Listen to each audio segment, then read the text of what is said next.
They say you never forget your first love.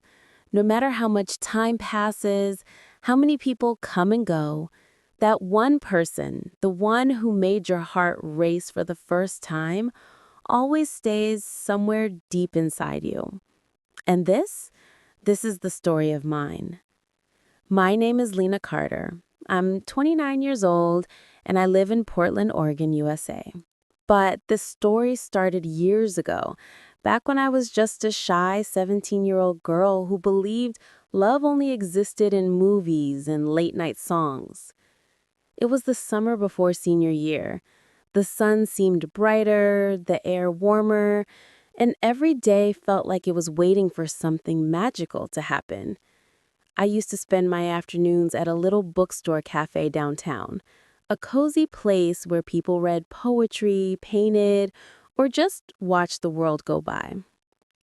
And that's where I first met him. His name was Evan Reed. He walked in one afternoon wearing a plain white shirt and a smile that could light up the whole room. I remember how he asked the barista for whatever coffee has the least chance of tasting like sadness, and everyone laughed, including me. That's how our first conversation began. He noticed the book I was reading, The Great Gatsby, and said, "You know, Gatsby never really loved Daisy. He just loved the idea of her." And I smiled, replying, "Maybe some people just love too deeply to tell the difference." He looked at me then, really looked at me, and said softly, "You sound like someone who understands heartbreak."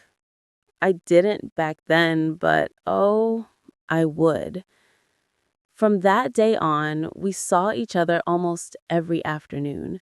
Sometimes we'd sit by the window reading quietly. Sometimes we'd talk for hours about dreams, music, and everything in between. He wanted to be a photographer. He said he loved capturing moments because they never lied, unlike people. And I wanted to be a writer because I believed words could make people remember what the world tries to make them forget. We were different, but somehow we made sense. He'd walk me home every evening, his camera hanging around his neck, snapping random pictures of sunsets, streets, and sometimes me. He said my smile looked like a secret waiting to be told. That summer felt endless. Every memory with him felt like something out of a song.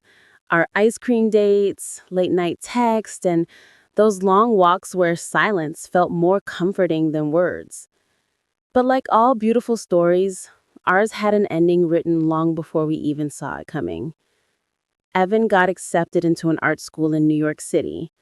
I still remember the night he told me, his voice trembling, eyes full of guilt.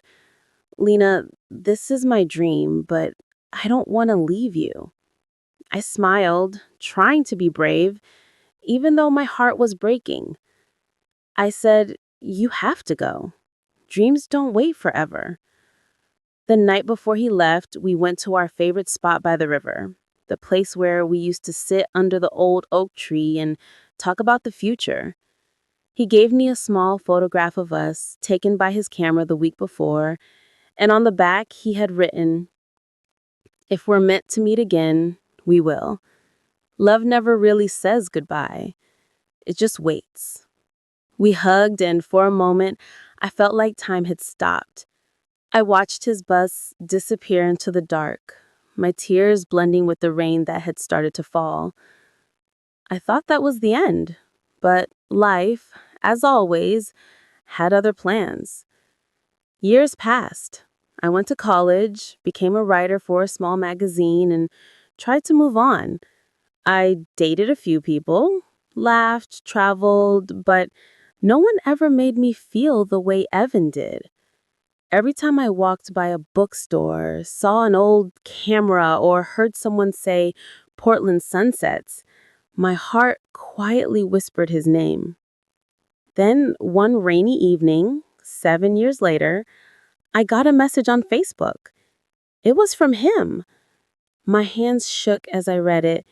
"Hey, I'm in Portland for a photography exhibition. Would love to see you if you're around."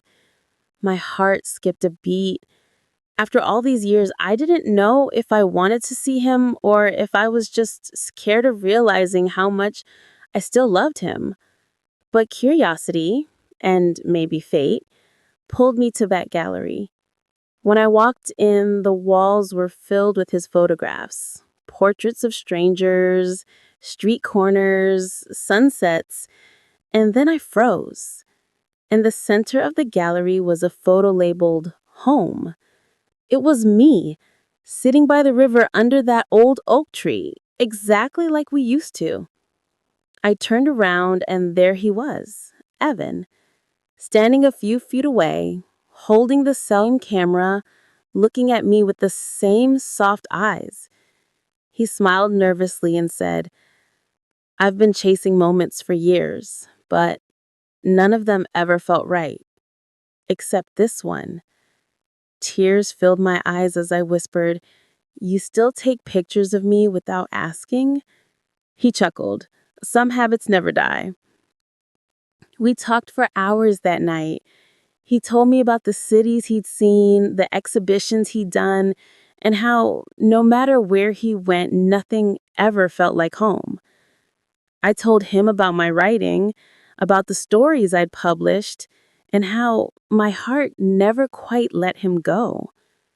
It was like time folded back on itself, like we were still those same kids from the bookstore cafe. But life had changed us too.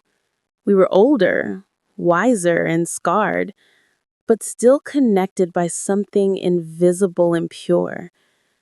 Before he left that night, he said, "I don't know what the future holds, Lena, but if love gets one more chance, I'd like to spend it with you."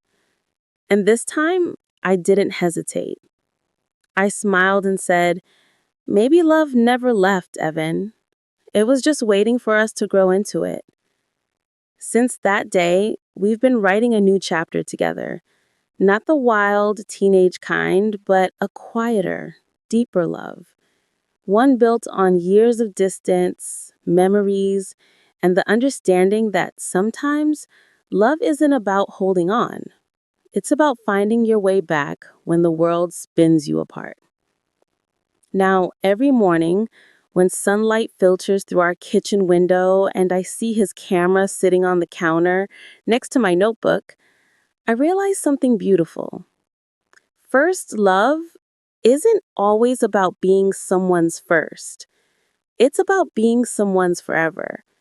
Because my first love never really ended. It just took a long way home.